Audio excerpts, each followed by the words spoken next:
Second time है जो मैं किसी का इंटरव्यू ले रहा हूं। पहली बार मुझे मौका मिला था प्रधानमंत्री जी का इंटरव्यू लेने के लिए, और अब मुझे हमारे चीफ मिनिस्टर साहब का इनका इंटरव्यू लेने का मौका मिला है।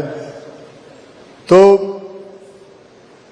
सर, मैंने उनसे एक क्वेश्चन किया था प्रधानमंत्री जी से कि आप आम कैसे खाते हैं, तो लोगों ने मजाक उड़ाया था। लेकिन सर, मैं नहीं सुधरूंगा। आप नागपुर से हैं और Nagpur is very famous for the mangoes. तो सर, मैं आपसे ये पूछना चाहता हूं, आपको नॉट मैंगोज, ऑरेंजेस, तो आपको सर ऑरेंजेस अच्छे लगते हैं? बिल्कुल अच्छे लगते हैं, बहुत अच्छे लगते सर, आप उसे वो कैसे खाते हो? छील के खाते हो या उसको जूसर में डाल के जूस पीते हैं? मैं आपको एक नई पद्धति बताता हूँ। ये जो ऑरेंज होता है ना, उसको पील किए बिना यू जस्ट कट इट, और उसको कट करके दो भागों में आप कर दीजिए। उसके ऊपर थोड़ा नमक डालिए। मतलब उसको पील करके? हाँ, no no no no no, just काट दीजिए। ओके। जैसा कि वैसा उसका वो कवर सब रहने दीजिए, डोंट पील इट। उस पर थोड़ा नमक डालिए और फिर जैसे आम खाते हैं वैसे उसको खाइए, कवर मत खाइए। उसका जो जूस है उसको आप खाइए और चूसिए।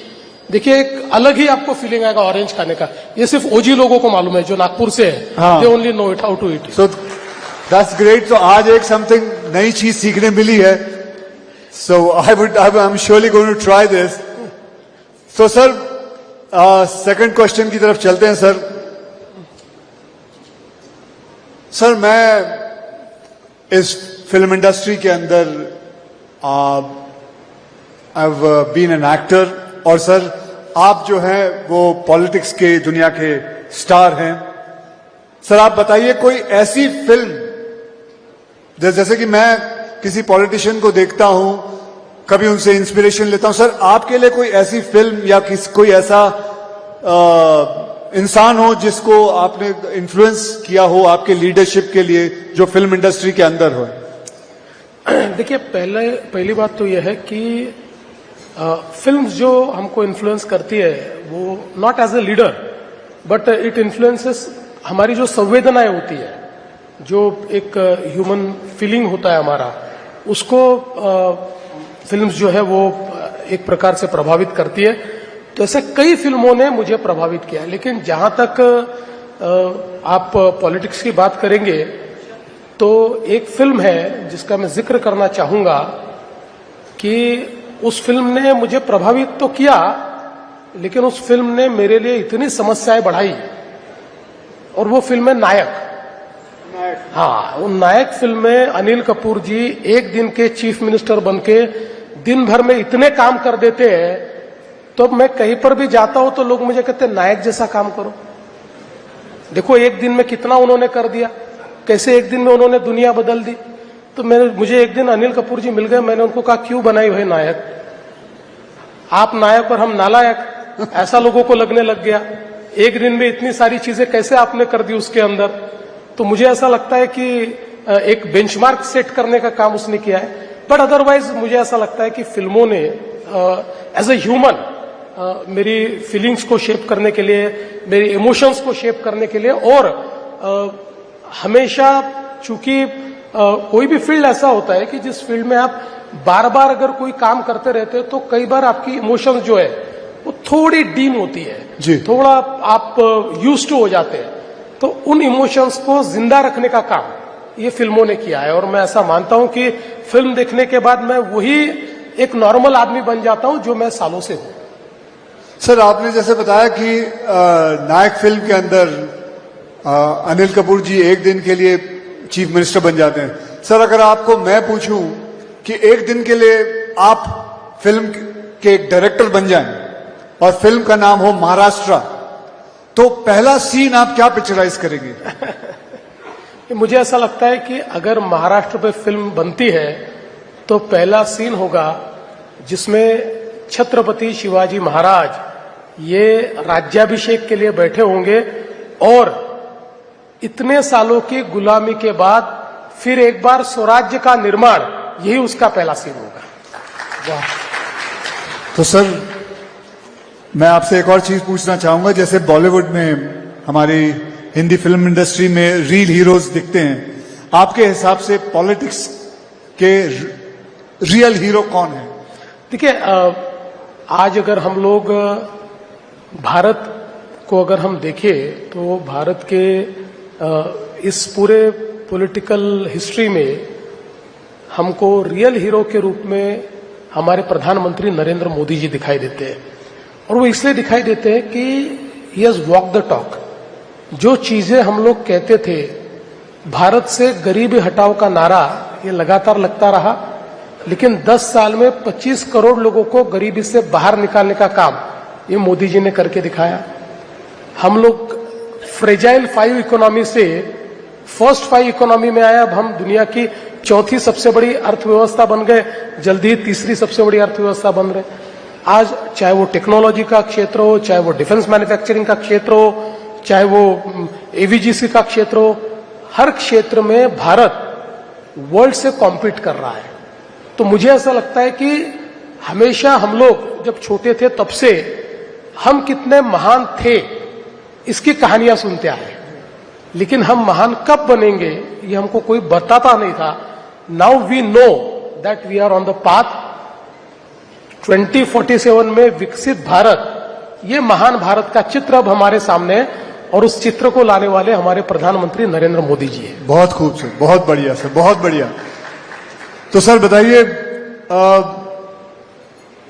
आज ये फिक्की का प्रोग्राम है, तो इसके अंदर एक ऐसा प्रश्न पूछना चाहता हूं सर आपको कि अगर आपको एक एलिवेटर पिच, यानी कि एक क्विक लेकिन जबरदस्त पिच देनी हो कोई इंटरनेशनल स्टूडियो को महाराष्ट्र में बिजनेस करने के लिए, तो वो पिच क्या, वो क्या बात आप उनको कहेंगे कि वो इंटरनेशनल स्टूडियो यहां आए?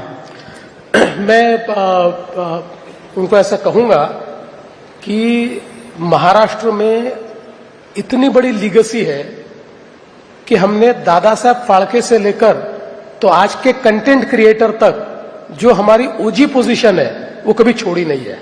और इसलिए महाराष्ट्र ही ऐसी जगह है जो इन रियल सेंस एक एंटरटेनमेंट का कैपिटल है, ये कंटेंट का कैपिटल है। और इसलिए if somebody wants to come, somebody decides to come, they should come to Maharashtra, क्योंकि यहां पर केवल इकोसिस्टम नहीं है, यहां पर वाइब्रेंसी है, यहां पर लोग ऐसे हैं कि जिन्होंने सिनेमा को जिया है, जिन्होंने सिनेमा के जो अलग अलग एंगल्स होते हैं, सिनेमा में जो अलग अलग रोल्स होते हैं, बिहाइंड द सीन जो रोल्स होते हैं, इन सबको जीने वाली पीढ़ियां ये महाराष्ट्र में मौजूद है। इसलिए आप महाराष्ट्र आइए, ये मैं पिच करूंगा। सर मैं आपको बताऊं, 4 दिन पहले मैं कोलाबा जा रहा था जू से, और मैं करीबन 35 मिनट में पहुंच गया। And that is due to the infrastructure what you have created in Maharashtra. मुझे याद है कोलाबा में शूटिंग होती थी, मैं जू पे रहता हूं, मैं शेव करके निकलता था, वहां पहुंच के मुझे फिर शेव करना पड़ता था, इतना वक्त लग जाता था। तो अब मैं बहुत जल्दी पहुंचने लग गया हूं। आपने साउथ बॉम्बे पहले अलग होता था, नॉर्थ बॉम्बे अलग होता था, आपने इन दोनों बॉम्बे को मिला दिया, दोनों मुंबई को मिला दिया, and now we are one Mumbai because of the infrastructure what you have created. तो ये इस पे तो आपने सर इतना बढ़िया काम कर रहे हो और हो रहा है।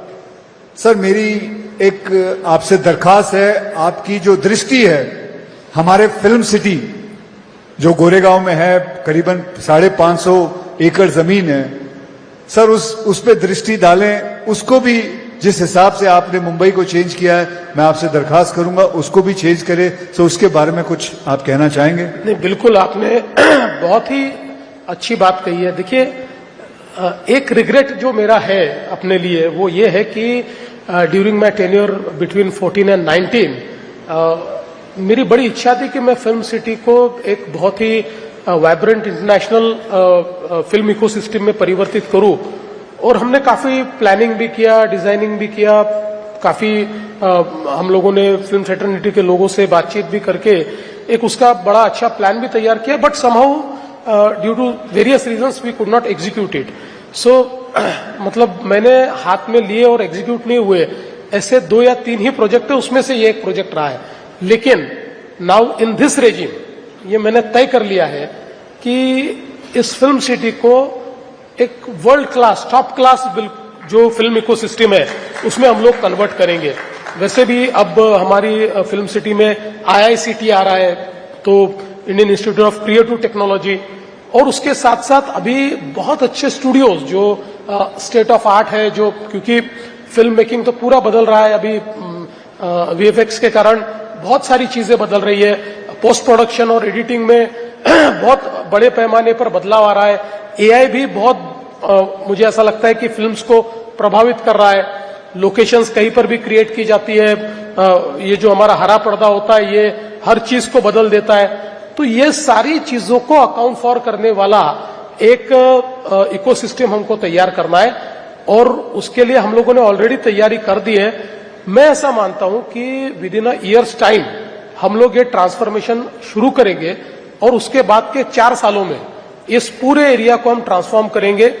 जैसे दुनिया में कई देशों में वहां के स्टूडियोज को, वहां की फिल्म इकोसिस्टम को, वहां के सारा कंटेंट क्रिएशन को एक आइकॉनिक ऐसी दुनिया में एक नाम मिला हुआ है, इसी प्रकार का नाम, जो चूंकि ये फिल्म सिटी ऐसी है कि देश की क्लासिकल फिल्में सारी जो ओल्ड क्लासिक्स है ये सब यहां पर शूट हुई है। लेकिन आज मैं जानता हूं कि फिल्में वहां शूट होती है, लेकिन अलग अलग जगह भी होती है। आज अगर हम लोग मीरा भाईंदर की तरफ चले जाए तो इतने वहां पर बड़े बड़े ये स्टूडियोज तैयार हो गए, हालांकि वहां कोई बहुत सुविधाएं नहीं है, मतलब कई बार बिना सुविधाओं के भी वहां शूटिंग होती है। तो इसका सीधा कारण है कि जो इकोसिस्टम हमने देनी चाहिए थी वो हम नहीं दे पाए, इसलिए इस प्रकार की इकोसिस्टम मशरूम हो रही है। तो हम ये चाहते हैं कि इतना बड़ा हमारे पास फिल्म सिटी है, इस फिल्म सिटी को टोटली ट्रांसफॉर्म हम करना चाहते हैं, और मैं आपको I would like to assure you that in years time we will start it. So that is great. तो ये तो सबसे अच्छी न्यूज है कि हमारी फिल्म सिटी जो है गोरेगांव में 4 साल के अंदर काफी कुछ बदलाव आ जाएगा।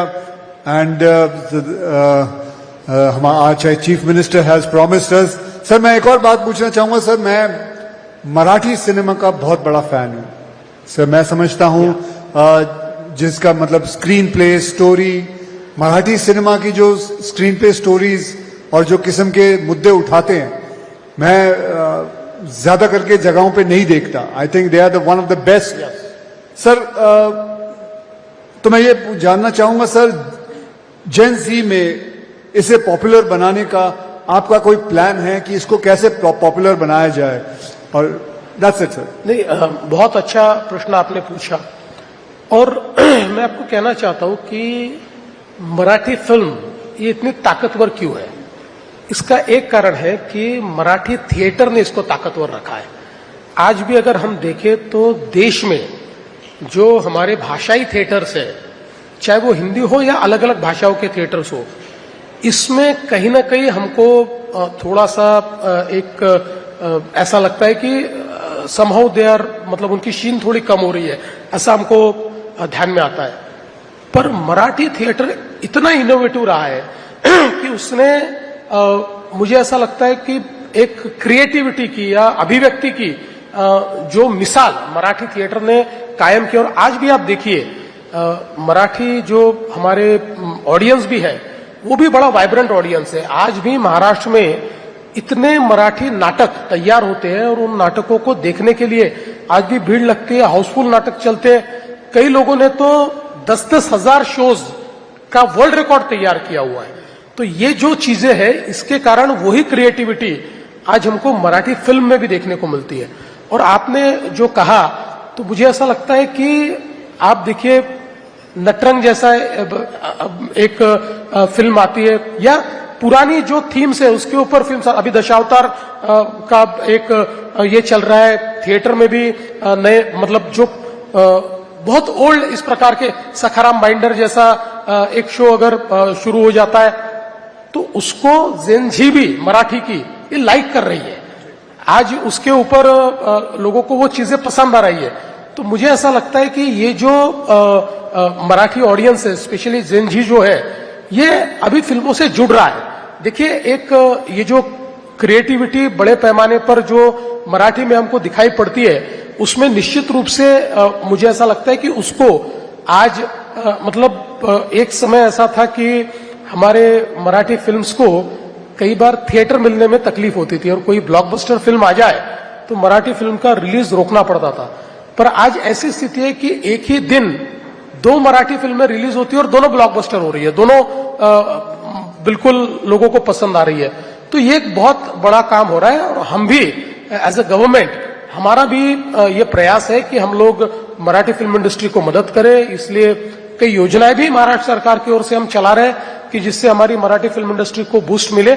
लेकिन आपने एक बहुत अच्छा मंत्र मुझे दिया है। देखिए, हमने कोई बहुत specific effort to connect Gen Z with Marathi films हमने नहीं किया है और आज आपने मुझे एक नया मंत्र दिया है, how to connect Gen Z to Marathi films. अब इसके ऊपर मैं वर्क करूं।